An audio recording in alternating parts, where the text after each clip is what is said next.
So let's move on to next question. यहाँ पे you have been given which of the following children are considered at risk babies, और यहाँ पे आपको 5 statements दिए गए हैं. You have to choose the right statements and accordingly you have to choose the right option. सबसे पहले you need to know कि एट रिस्क बेबीज होते क्या हैं. At risk babies are those babies जिनको नॉर्मल बेबीज के comparison में there are increase chances of mortality. So at risk babies identify करना बहुत ही जरूरी है so that you can give extra care to this children. So सबसे पहला जो हमारा स्टेटमेंट है, this is baby with a birth weight of 2.5 kg. ये गलत ऑप्शन है, ये एट रिस्क में नहीं आता बिकॉज नॉर्मल यूनिट का birth weight is 2.5 kg only. Baby on artificial feeds as such ये एट रिस्क में नहीं आता है, बट वी नो कि ब्रेस्ट फीडिंग जो होता है it is protective for a baby. तो अगर baby is given artificial feeds, definitely the child is at risk of acquiring infections and thus the child has increase risk of mortality. So definitely this is a correct answer.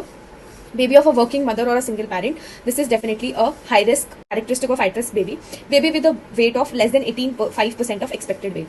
तो अगर हम माने कि normal हमारा birth weight या फिर body weight कितना होना चाहिए, it should lie between 10 to 90%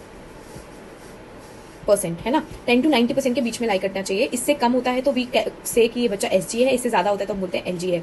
so if your body weight is lying in between this, वो नॉर्मल है. So this is definitely normal. तो ये भी एट रिस्क बेबी का कैरेक्टरिस्टिक नहीं होता है. बोथ ऑर्डर ऑफ 3 और more is also not a at risk criteria. So यहाँ पर जो हमारा करेक्ट ऑप्शन होगा that would be 2 and 3. So the correct option would be A. So let's सी कि एट रिस्क बेबी के क्या क्या कैरेक्टरिस्टिक्स और क्या क्या फीचर्स होते हैं. सो एट रिस्क बेबी में there are some social factors, जैसे कि द मदर की एज इज लेस देन 16 और more than 40, the mother is using drugs, the mother has poverty, or the mother is unmarried, or the mother is single, the inter-pregnancy time is short, or mother has any medical diseases like diabetes, hypertension, or any cardiac illness. Similarly, previous pregnancy related there are some factors like intrauterine death या neonatal death हुआ है previous pregnancy में, the previous pregnancy child was IUGR, or there was prematurity, the child had high drops or congenital malformations or any IM. So these are high risk.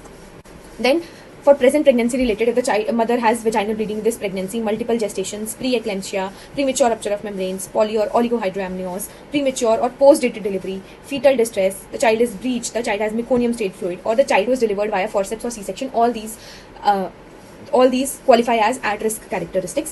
Then you have some factors which are related to the neonate itself. If the birth weight is less than 2 kgs, जो हमारे option में था it was 2.5 kgs, इसलिए वो गलत था.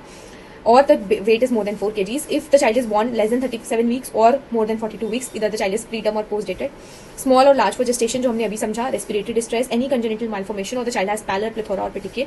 All these qualify as at-risk babies. So इन्हें we need to know.